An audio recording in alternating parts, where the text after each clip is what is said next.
Hello, logical reasoning के आज के क्लास में आप सबका स्वागत है। लास्ट वीडियो में आपने देखा एक बहुत बेसिक सा हमने लॉजिकल रीजनिंग का शुरुआत किया था, जिसमें कि अल्फा न्यूमेरिक कन्वर्जन किया था। कोडिंग अनकोडिंग का ये सबसे सिंपलेस्ट क्वेश्चंस है जो आ सकता है। आज के क्लास में हम थोड़ा सा कॉम्प्लेक्स क्वेश्चंस देखेंगे। अगर आपने लास्ट वीडियो नहीं देखा है तो मैं आपसे अनुरोध करूंगी कि आप वो वीडियो देख लें, ताकि लॉजिकल रीजनिंग का बेसिक्स आपको बिल्कुल क्लियर हो जाए। इन केस आप IITS के इस पेज को ज्वाइन करना चाहते हैं, हमारे ग्रुप को ज्वाइन करना चाहते हैं, क्योंकि ये जो क्लासेस हैं ये किसी भी कॉम्पिटिटिव एग्जाम्स के लिए बहुत इंपॉर्टेंट है। यहाँ पे टीचिंग एप्टीट्यूड और लॉजिकल रीजनिंग जो है वो बिल्कुल मुफ्त पढ़ाई जाती है। आपको सिर्फ अपना नाम और फ़ोन नंबर बताना है। आप हमारे व्हाट्सएप ग्रुप के जो है वो बहुत अच्छे और बहुमूल्य मेंबर बन जाएंगे, और वहाँ पे हम लोग जूम के माध्यम से क्लासेस भी लेते हैं और बहुत सारे MCQs टाइम टू टाइम हम लोग डिस्कस करते रहते हैं। उसके अलावा आज जो है वो हम लोग दो अलग तरीके के टेक्निक सीखेंगे लॉजिकल रीजनिंग में, कोडिंग और डिकोडिंग का। तो चलिए आइए देखते हैं हम लोग पहले क्वेश्चन को। बच्चों, ये क्वेश्चन जो है वो RRB में ऑलरेडी पूछा गया क्वेश्चन से। देखिए, एक विशिष्ट भाषा में, विशिष्ट मतलब एक कोडेड भाषा में गो को 32 लिया गया है, और SHE शी को इन्होंने माना है 49। अब आमतौर पे जब आप क्वेश्चन ऐसे अटेम्प्ट करेंगे तो सबसे पहले एक व्यक्ति क्या करता है कि वो सबसे पहले ABCD लिखता है और उसके अगेंस्ट 1 2 3 4 करके कोड कर लेता है, और वो इससे मैच करने की कोशिश करता है। आप वो करके देख लेना, आपका आंसर गलत आएगा। इसीलिए हमें इसे ऐसे अटेम्प्ट नहीं करना है। हम क्या करेंगे बच्चों, यहाँ पे हम सबसे पहले यहाँ पे क्या करेंगे कि जैसे 26 अल्फ़ाबेट्स हैं, तो आप क्या करेंगे 13 के सेट में अल्फ़ाबेट्स को लिख लेंगे। बहुत सिंपल, क्या करेंगे 13 के सेट में आप अल्फ़ाबेट्स को लिख लेंगे। जैसे कि मैं लिख रही हूँ A B C D E F G H I J K L M, ठीक है, N O P Q R S T U V W X Y Z। ठीक है बच्चों, अब आप क्या करेंगे, यहाँ आप ये अल्फ़ाबेट्स का न्यूमेरिक कन्वर्जन करेंगे। जैसे Z को 1 2 3 4 5 6 7 8 9 10 11 12 13 14 15 16 17 18 19 20 21 22 23 24 25 एंड 26। आपने क्या किया, जितने भी आपके अल्फ़ाबेट्स हैं उसको न्यूमेरिक में कन्वर्ट कर लिया। कितने पे 13 के सेट पे। अब आप देखें कि GO गो का है ना, तो गो का आप कोड देखें, G कहाँ है तो 20 है, तो G के लिए हो जाएगा 20। O का कितना है बच्चों, तो आप फाइंड आउट करें, O का है 12। तो ये टोटल मिलकर क्या बन रहा है, ये टोटल आप ऐड करेंगे 32। क्या 32 है, करेक्ट, मैच कर रहा है। अगला SHE शी का, S का कितना है, S का कितना है 8, H का कितना आ रहा है 19, E का आ रहा है 22। आप जब इन तीनों को ऐड करेंगे तो आप अगेन आप पाएंगे दिस इज 49। तो ये दोनों जब मैच करें तो क्या आप SOME का निकाल सकते, बिल्कुल निकाल सकते।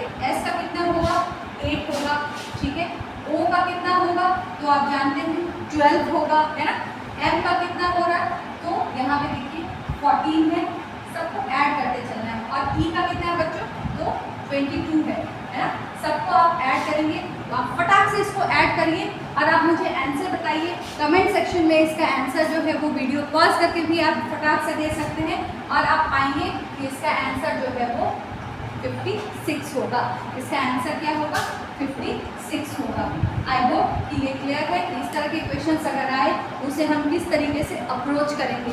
आपके लिए ये जानना बहुत ज़रूरी हो जाता है कि क्वेश्चंस को हम किस तरीके से अप्रोच करते हैं। अगर आपका अप्रोच सही है तो बाकी तो ऐसे क्वेश्चंस बहुत ईजी हो जाते हैं। चलिए, अब आप एक और क्वेश्चन जो है वो हम लोग कवर करेंगे। अगर आप चाहें तो इसका स्क्रीनशॉट ले लें, अभी भी ले लें।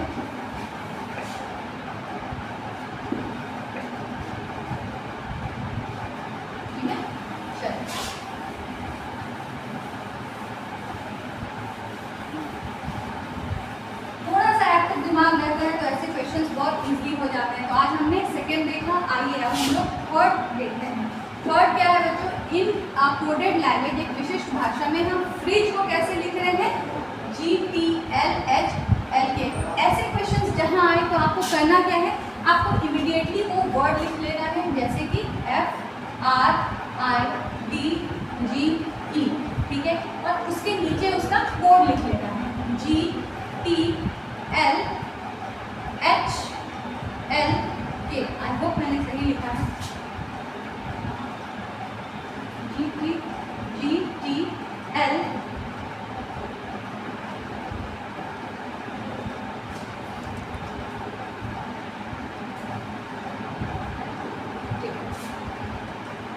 अब हम डिफरेंस निकालेंगे। तो आप